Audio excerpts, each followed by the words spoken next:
Hi there, so this is Mike, SBR Sport. I want to spend a little bit of time having a look at what we do during our runner's leg assessment. I developed the assessment a number of years ago, specifically aimed at runners and helping runners either avoid injury or overcome injury. So I just want to take you through what we do. Firstly, the assessment takes an hour. People make appointments and they come along here for an hour. I just need them in a pair of shorts or tights, and people also bring the existing pair of running shoes along. What we do then is I take a brief history. So just to get an idea of what type of running they're doing, we get people that are starting running that literally can't run more than 250 meters, get people that are trying to get ready for their first park run ever, get people trying to get ready for half marathons, people running their first comrades, and people running their 10th comrades. Really, it just spans all of that, from fast runners to slow runners. Really doesn't matter.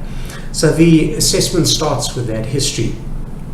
One of the questions during our sort of history recording time, and that, by the way, all gets recorded on the front page of this document. On the second page of the document, which is that page over there, there are a number of suggestions that get made. I'll touch on that in just a moment. But after the history, we just do a number of flexion measurements, have just good old-fashioned normal flexion measurements, from calf flexion through to hamstring flexion, quad flexion, etc., just to see if there are any unusually tight areas in the athlete's body.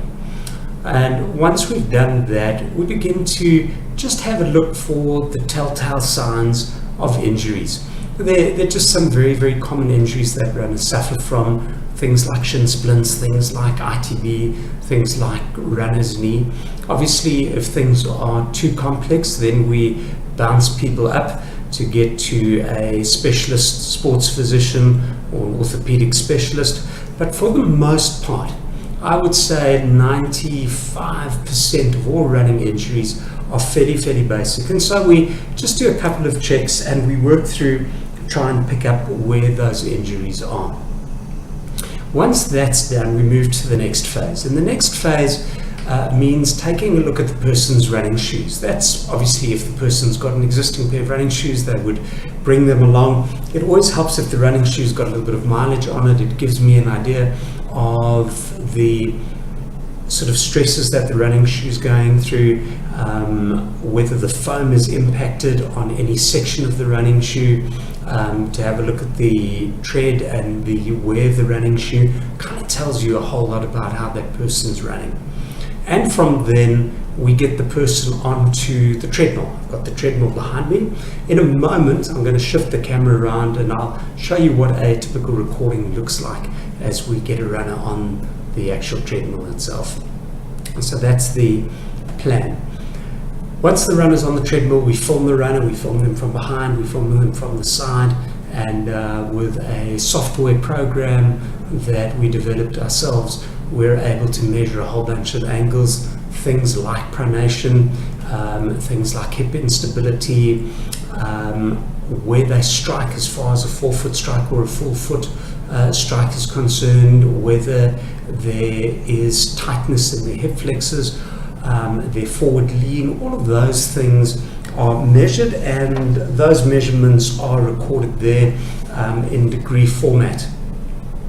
At the end of the session, I sit down with the runner, and the goal in sitting down with the runner is just to suggest some basic stretches that would be applicable for that runner. In other words, if you've got good flexion through your calves, it's pointless to stretch your calves out. Whereas if you've got tight quadricep muscles, then we would give you just very basic stretches for those muscles. And also where we pick up strength imbalances or specific weaknesses. And once again, they are basic strength exercises. I would say the average person would walk out of here with about 3 to 4 stretches and about 3 to 4 strengthening exercises. And then we kind of try and bring things together as far as the injury is concerned. So let's just say it's something like a shin splint. A shin splint can come from a whole mix of things that can take place with the runner. It can be training load, it could be that the runner's in the wrong pair of shoes. It could be that the runner is excessively heel striking. It could be that there's a weakness in the tibialis posterior muscle. It could be that they've got very high arches and that the running shoe is not actually supporting that high arch. So we then take a look holistically at the injury. Sometimes with shin splints, you've got to advise people to run very, very slowly downhill because you don't want that foot kind of slapping down and all of the stresses that then go through into the actual calf and shin area. And so that's really what takes place with the injury advice. And then after that, we have a look at running shoes. We stock a range of running shoes here, and we'll then very often put the person back on the treadmill in a different shoe, and once again film them and see how the shoe is performing for them. Hopefully when the runner leaves here, they leave here with the correct shoe, although they're not obligated to buy a shoe. Hopefully they leave here with a good idea of which muscles to stretch and how to stretch them. Hopefully they leave here with a good idea of how to strengthen the specific areas and how to adjust training load, or perhaps even the way that they run. A forefoot striker, someone maybe stretching too far out as they run, how to do that. And what we've found, and nobody's got a perfect success rate, but we've certainly had a good success rate with runners, is that most runners with that combined find enough information there to get over their running injury. Of course, there are times where, unfortunately, runners are just too injured and one has to bounce them up through the system. But again, for the most part, running injuries are fairly basic and one can deal with them quite effectively. At times, people will come back here. At times, people need a little bit of myofascial release, and I help them with that if they're tight structures. And again, if you stick to the basics and you get the basics right and you get the training loads right and you get them in the right shoe, that normally is enough for most people to be able to overcome a running injury. So with that in mind, I want to show you what the software looks like with the runner running on it, and that will give you a little bit of a further idea. Right, so this is typically what a recording would look like.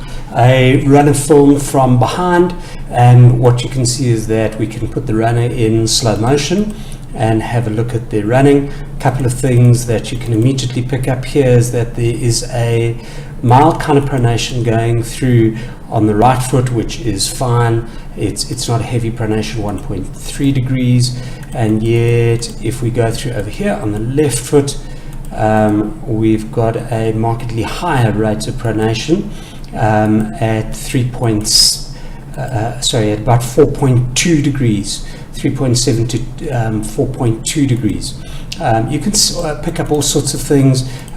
You can have a look here at angles like this, at how much the leg comes in, whether the leg crosses the midline. You can move up. I normally put a belt around a runner, and you can move up here and have a look at whether there's any hip instability or anything like that. And so it's all of these angles combined, plus filming the runner from the side, that then gives you a good idea as to what you're looking at.